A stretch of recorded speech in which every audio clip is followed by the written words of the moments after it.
മെത്രാനായിരുന്ന Dionysius 2-ാം ശതാബ്ദത്തിലെ സഭയുടെ ഇടയന്മാരിൽ വെച്ച് എത്രയും വിശുദ്ധനും പ്രഭാഷണ ചാതുര്യമുള്ളവനുമായാണ് കണക്കാക്കപ്പെടുന്നത്. പ്രസംഗങ്ങൾ കൊണ്ട് മാത്രമല്ല, ലേഖനങ്ങൾ കൊണ്ടും അദ്ദേഹം ക്രൈസ്തവരെ ഉപദേശിച്ചിരുന്നു. ഒരു പിതാവ് മക്കൾക്കെന്ന പോലെ ഉപദേശങ്ങൾ നൽകിയും അജഗണത്തെ സാമ്പത്തികമായി സഹായിച്ചും വിശുദ്ധ ഡയനീഷ്യസ് സഭയ്ക്ക് മുഴുവൻ മാതൃകയായിരുന്നു. പാഷണ്ഡികളെ പിശാചിന്റെ പ്രവർത്തകർ എന്ന് വിളിച്ചും അവരുടെ ഗ്രന്ഥങ്ങൾ വിഷം കലർന്നവയെന്ന് വിശദീകരിച്ചും അദ്ദേഹം പാഷണ്ഡതയ്ക്കെതിരെ ശക്തമായി സ്വരമുയർത്തി. വിശ്വാസ സത്യങ്ങൾക്ക് വിരുദ്ധമായ അബദ്ധ തത്വശാസ്ത്രങ്ങൾ അദ്ദേഹം നിശ്ചിതമായി വിമർശിച്ചു.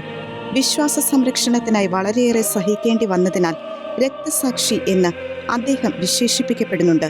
വിശ്വാസത്യാഗങ്ങളുടെയും സഭാപ്രബോധനങ്ങളുടെയും കാവലാളായിരുന്ന അദ്ദേഹം ഒടുവിൽ തന്റെ നിത്യസമ്മാനത്തിനായി യാത്രയായി.